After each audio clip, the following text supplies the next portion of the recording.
Let's go. This is coming from our heart. This is not coming from somebody asking us to do this. We believe that this is one of the most important conversations we can have right now.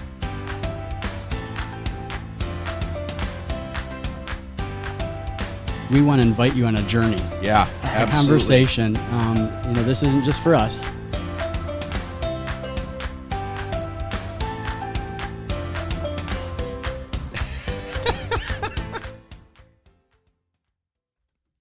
All right. Well, thanks again. So, thanks again for what? I don't know. Watching the commercial? What's going on with us today? This is not going well. Anyways, Kidman, is it working is the chapter. I kind of put, they saw the thumbnail. You guys saw it. Did we break it? That might be a better question. Not just is it working, but did we break it? Because if it's not working, whose fault is it? Right. So did we break Kids Ministries? Yeah. That's the conversation we want to have today. That's what we want to talk about. So we want to hear from you. Excellent chapter in the book. So many things to talk about. I think the key that I really appreciated out of this is the idea of making sure that we're not just entertaining kids. We're giving them something that's going to last. And that's really been a burden of mine. I have kids. I think probably everybody that's watching knows that. I mean, you do too. You have maybe some older kids. I have all small kids starting 8 years, 6 years, and 40 years old. So this is really on my heart because they're in that kids ministry, but we see it in youth group too, where it becomes just more of an entertainment thing often than actually giving them something that they can really grab and grow in. Certainly, and I think the book talks about this, is that there's been a culture that has been pervasive for some time that talks a lot about that attractional ministry. That is the focus of bringing people in, bringing the kids in, and they got to have a fun time. They got to be excited about it, and then yet what are they getting? Yeah, well, and that's the thing. So where are those kids when they graduate high school, or maybe when they come from kids' age into youth group? Often there is no translation. We lose them even there a lot of times. And where are they? And what happens to them? How come they're leaving the church? We've talked about that many times. It's a scary stat how many kids leave the church when they graduate.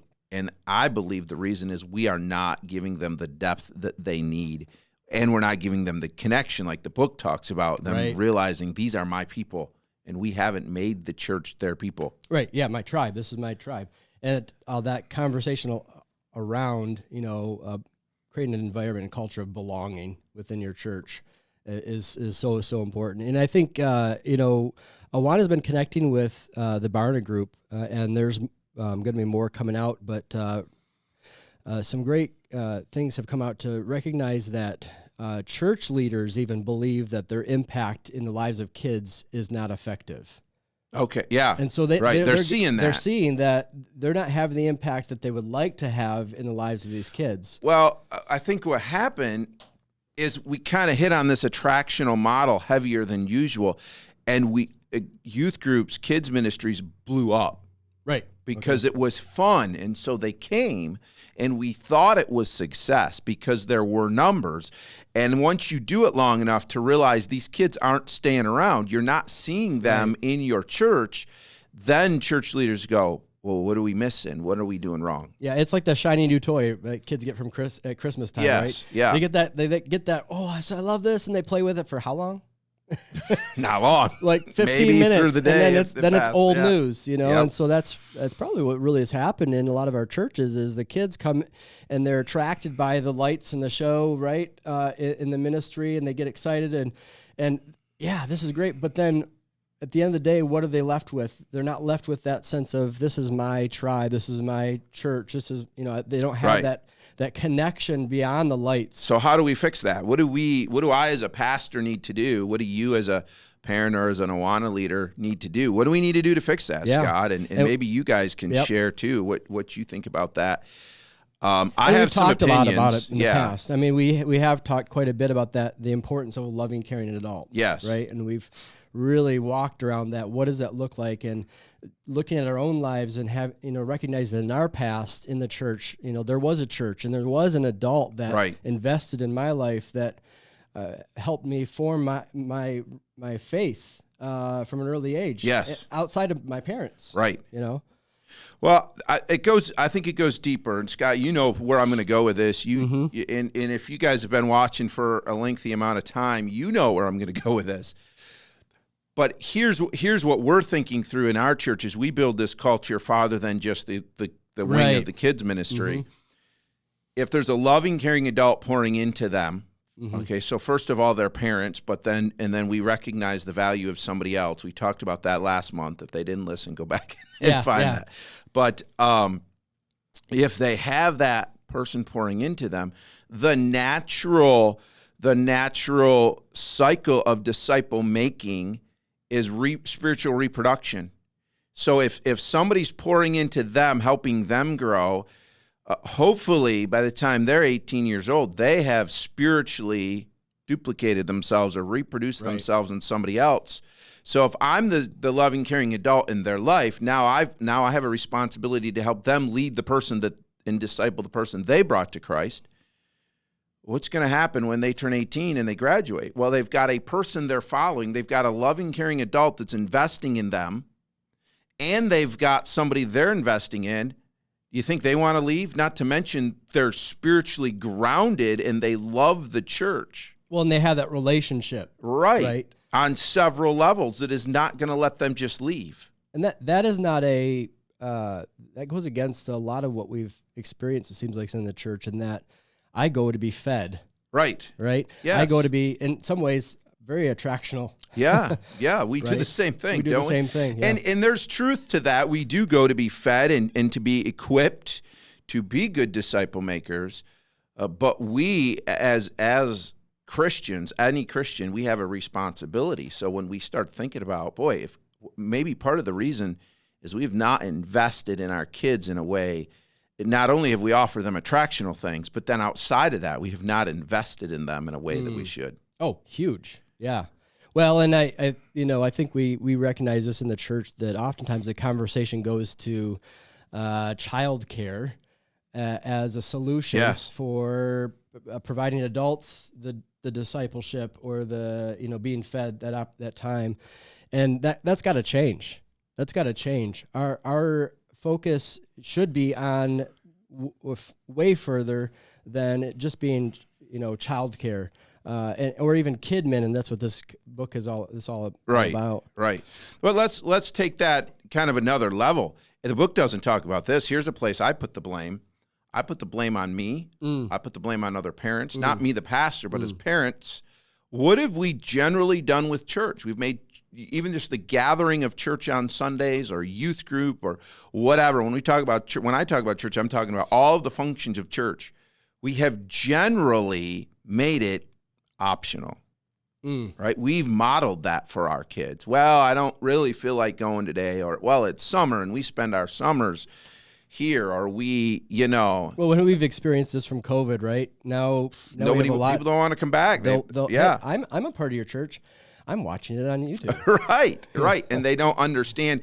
We need to change our ecclesiology, and we need to understand what that is. Here's something that's changed. I don't mean to take this whole conversation over, Scott, so you jump in. But here's something that's really changed some of the way that we think about it in our church, is beginning to understand that the church is an embassy. It's not a place that I just come and get fed, but it's an embassy. Is it Philippians 3:20 that says that our citizenship is in heaven? Right. So if our citizenship is in heaven, we're foreigners here. Right. We know that. So when we begin to look at the church as an embassy, what is an embassy? In another country, a U.S. embassy is, when I walk in there, I have what? I have all the rights of an American citizen. There's going to be American flags. People are speaking in English. It's a taste of home. Right. And it's a safety from whatever's going on in the world around me. And do we need safety today? Absolutely. So now let's make church, rather than making the church look like the world, let's make the church look like home. A safe haven. And a safe haven, a place where we come as a family, and it's an embassy. It's a place where we come. And again, the book talks about finding my people. Well, the people should be in the embassy. That's where we want to go. And that's an investment, like you talked about earlier, right? Yes. And Sherry's put on here, you need to have that fellowship and that support of each other. when we're just staying at home. Yeah, exactly. Yeah, but that comes down to not fully understanding what the church is. Because if the church is just me getting fed, then then we've missed it. Because I can sit at home on my couch and I can get fed from pastor, but if I'm not going to church, how am I living out all the commands of the New Testament, all the one anotherers? Yeah, and our adversary would love us to be duped to think because now I'm just taking, but I'm not living what I'm taking. Well, and then back to child discipleship, and I wanted to just share with you. This is a letter. As you're aware, I've shared in here before that my wife has tried to model this small group mentality within her TNT group, and really building community and relationship. And this is a note from our pastor to my wife. And it expresses some things that we're talking about here. He says, as Pastor Andy, personally, as a dad, I'm beyond grateful for your impact in my daughter's life as her small group leader. This is by far the ministry that Trinity gets the most out of spiritually right now. Wow. Wait. Okay, so I'm not trying to get anybody in trouble, but not memorizing verses, not playing the games, not... Oh, right. The program. It's the relationship. That's what, right? Let's not miss that. I'm not trying to... We know we're not putting Awana down. Those are all good things, right. But... Well, and she's utilizing that in they're her small group. They're tools to do this, exactly. Right? Yeah. Her desire to stay in Awana this year was because of you, right? Because she's a 6th grader, so she has a choice to be... still be a part of Awana, or go to youth. The youth like groups middle school. Youth groups at a different time. Okay. So she could help, or in other areas. But anyways, her desires to stay in Awana this year was because of you and how you loved on and taught the girls. So thankful for you in the bottom of my heart, and that loving, caring adult, the power of that, where you build that relationship, you build that community where this his daughter Trinity comes back because she feels a part of something. She knows that Leah cares and loves on her. She's not just teaching her lessons, she's living those lessons and caring for her. And if it was just the teaching, if it was just the video screen or whatever we may be doing out there in our children's ministry, if it was just that, Trinity wouldn't come back. Well, let's take that back to last month, because this ties in perfectly to the loving and caring adult, because you said this is the pastor's daughter. Right. Who has a loving, she has loving, caring parents. Yeah. But I was there. I had loving, caring parents, and they were teaching me the right things. Yep. So when we talk about this idea of this highly relational ministry, it's not just unchurched kids. Right. It's all of the kids. Yeah, for sure. Exactly.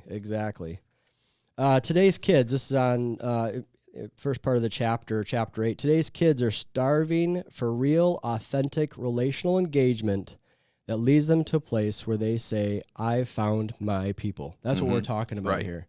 Because if not, they're going to find their people in the world. Oh, and they do. Or the electronics, right? Right. I mean, my goodness, that's a huge, and you did a podcast recently on that, I believe, or a vlog, whatever you want to call it, on that topic. We're giving them over to this world. Right. Yeah. Yeah, well, I talked about that. I think that was on my Facebook page. Oh, okay. Because we were talking. I had done a video on Disney. Okay. So if you guys want to see that, kind of my take on how we should respond as Christians to what's going on at Disney, and then I followed that up with, we're so upset that Disney's trying to take our kids, but we've already let the world take our kids in other ways besides just Disney, and we don't see that. Right. But that's more comfortable. The Disney thing makes us uncomfortable, so we get a little more upset about that. Yeah. So that was my point. We don't have to talk all about that now. Yeah, no, that's good. No. Yeah. But so true, so true. And so the investment as churches and church leaders and parents, parents, even Awana has put out recently this great child discipleship that can be done at home. It's called Talk About. And we just subscribed for that. We haven't started it. Right. You can get a free month. Yes, free month. You get a free month. Yep. And so I'm trying the free month. And we haven't, I literally signed up for it last week. So we've got to, how hard it is to just build a new routine, right? And what I love about this is it's not, I say build a new routine. It's more just building it into here's what we're going to talk about. It's literally living out Deuteronomy 6, right? Yeah. Yeah. And that's it. It's not about we need to sit down at this time and study this. It's stuff all through the day. You could be driving to school. Right. Driving to school or at the dinner table. But if parents don't do it, why couldn't I? Again, I'm brand new. We haven't really started it. But I'm just thinking out loud, why couldn't like say Leah as a leader, she does it, and that just gives her something to talk about with the kids, because like you said, where are they? They're right here. So a text, whatever, instead of me talking about it with my kids, the leaders are just reaching out through the day or through the week. You could be a grandparent. Yes. Right? You might be 100 we miles, all have a 1,500 miles away, and you could subscribe to talk about. Well, the cool thing is, and you can email them some of the stuff. There's coloring pages. I'm looking forward to getting into it. Yeah, that's good. Good. Well, that was an advertisement there, but that wasn't intended. It's so important. But this is this book keeps bringing up that, are we doing enough? So so let's go back to did we break kids ministries, and what do we mean by that? Well, have we so made programs or made kids ministries so programmatic? Your email from your pastor so clearly hit that. Yes. It was not the programs, right? That not that it's bad that we do all those things, but they're a tool. But they're a tool. Those weren't the things that kept this girl coming back the next year. Right. It was a relationship with a person. Yes.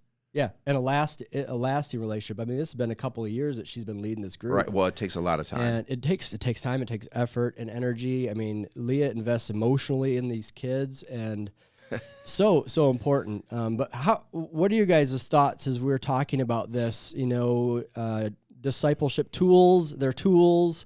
It is about a relationship and that loving, caring adult. And maybe how have you been able to do this? Or it on page 120, if you have the book, it says, and it's true, every church is unique. Every church is a little different. It's going to look different at your church than it does mine, but we're accomplishing the same thing. But when I read that again in review of this chapter, preparing for today, my mind went right back to our resilient page.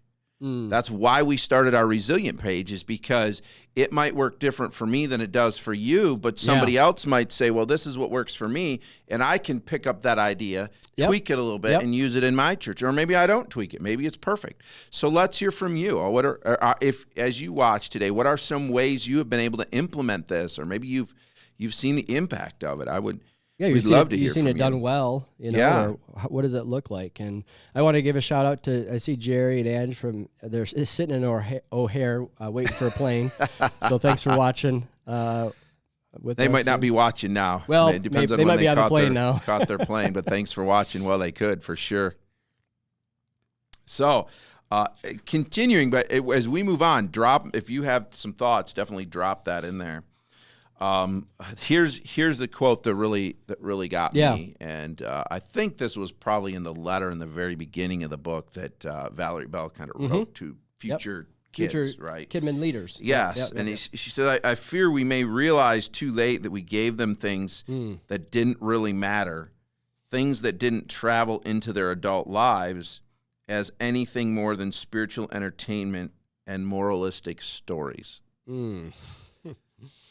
So Easter, we're sitting at my parents. We're over at my parents, and the kids wanted to do look for eggs. Yep. So we hid eggs, but we hid we gave them candy too. But in there were different symbols from the crucifixion, the resurrection, with some Bible verses as well. And so once they found them all, we sat down and we worked through. We opened all the eggs and we worked through the story. And my 8-year-old just rattled off. I mean, she was quoting verses. Wow. She's got it. I was amazed. She's not the only one. Just knowing that is not going to make her a resilient disciple maker. Right? We've got to take that next step as a church and as parents. What is she going to do that we might give her? We might have been able to already give her these Bible stories. But it's what she does with those, and I don't even like calling them Bible stories. I call them accounts, because Bible story makes it sound like they could be fake. They're fake, and they're not. Right. So I really hate using that term, but we've given those things already to her. She's soaking that up. But are we giving her enough Right. Are we now helping her learn how to do that? Because this is where we come back to, we've broke kids ministries. We could fill them full of Bible stories, but if we don't teach them how to use them, they're never going to be a resilient disciple. They're never going to be a part of that remnant that the book talks about that actually stands for the right things in 30 years. Yeah.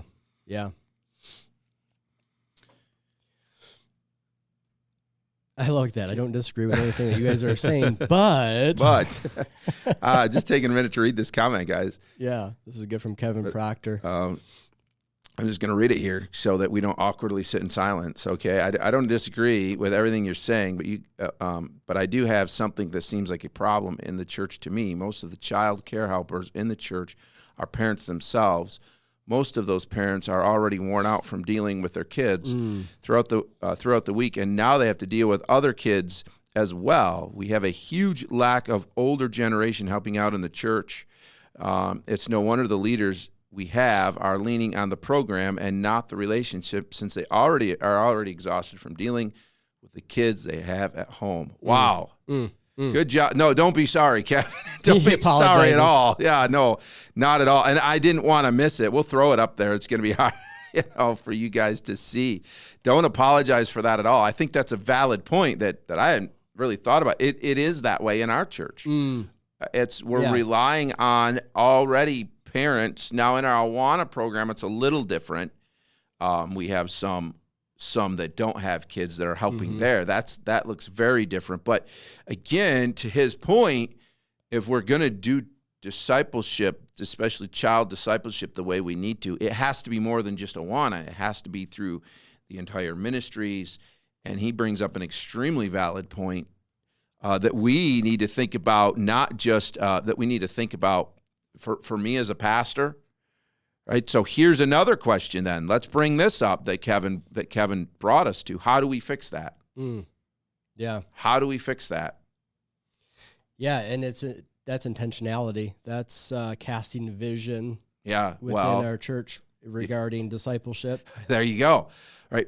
Why are they not engaged? Because they have not had those relationships. They're still, a lot of them are still coming to church. And in America, we've presented this culture, we've allowed this culture that when you retire from everything, right? And so we've done that. We've allowed our older people, and they say, well, I've already taught Sunday school, I've already done this, I've already done that. And so they're not as involved, when really those are the people that our kids love. They love those grandmas and grandpas that are in their lives. And that's, and for me as a pastor. It's not everybody. That I don't think everybody even fall into that place, because I go around and I see incredible leaders in churches that are involved, that are, they have enough, they have enough excuses. Yeah, and our Wednesday nights with our Awana kids, we have a ton of those kind of people. Oh, praise the Lord. And so I'm thankful for that, for sure. We have a ton of people who they don't have kids at home that they're dealing with, and they just want to come and love the kids, and that's why we're starting to see, as we talk about that, not only is it because of people like that, but we too in our church, as our disciple making culture grows amongst everybody, you start to see that change, and I think that's where that's why I said over and over and over again, it has to start at the top. That's my, and I understand the idea that if a disciple making culture is not happening in your church, it has to start somewhere. So as the book says, let's start it in the children's wing. But it really is not going to flourish, and it's not going to do what it needs to do. Yeah. Unless we're doing it from the top, for exact reasons that Kevin brought up. Yeah. Oh, certainly. And I think it also lies in the area of casting that vision, because oftentimes what have we called our leaders to come and do, oftentimes in the church, and it comes back to the babysitting. We haven't given the value to that. Right. So why would an older person want to do that? You're not giving them any reason for it to have purpose. I mean, if you give them purpose, why this is important, not to just fill a seat, but why is this important? Well, hey, you have an opportunity to invest in the life of this child. Wow. I bet if we had that kind of a call to these people, to the older I've said many times, and we've said it here, that I think we I don't think I know that we often as pastors were so desperate for help or other ministry leaders. We fill the seat. That we dumb down the expectations. Just come and sit here rather than, no, let's cast a vision and say we want people who are invested. You have a responsibility as a Christian to serve your local church and these kids. Titus, what does Titus 2 say? The older teaching the younger. Mm-hmm. There's so many levels there, but we need to teach that. And you're right, bring that value of to it instead of just, come sit here and you don't have to do much. And I think on the flip side though too, as a parent, I still can have the involvement in the life of another child than my own. Yes. And I think that's important for us to think about that. Even though we are weary, we are tired, we are exhausted from our own kids, we still have a responsibility to the other children in the church. I was going to say that. Is there an excuse to that? And I'm not disagreeing at all with Kevin by any means, but maybe we make, as you and I as parents, we make that an excuse? As parents, we make it just as much excuses as the older generations in our churches. Okay, there you go. Now you're hitting it, right? Now you've hit it really the way that hit the nail on the head. Yeah. Yep. Well, guys, we are beyond our time, man. Well, that started when we started the countdown. We're about done now. So we are having a hard time. But if it feels like we're just kind of doing a hard out, that's really because we are trying to just stay at a half hour. But this conversation is important. Yes, it really is. And thank you so much for being here and a part of it, and the interaction. Thanks for that interaction. That's good. That really drives the conversation. It does. And we see that today. It's clear that it drives the conversation. So, and let's keep it going. What we have kind of failed you guys over on the Resilient Facebook page because we just haven't really, we just really haven't put a lot of effort into putting content on there in between the months. And Scott and I have kind of made it a point where you're going to start seeing more activity there in the coming days. So jump over there, follow the page, and then a Resilient Conversation with Scott and PJ is what it is. If they follow it, they're also liking it, right? Yeah, actually a follow is better than a like. Oh, is it okay? If somebody likes it, they don't have to see what we're doing. They just kind of are like, oh, yeah, I appreciate what you're doing, Scott. Good job. Yeah, but if they follow it, they say, hey, Scott, I like what you're doing, and I want to see what you're doing. So jump over there, give it a follow, and keep this conversation going. We would really like to do that. And again, we're going to drop some quotes from the book and prompt some questions throughout this month.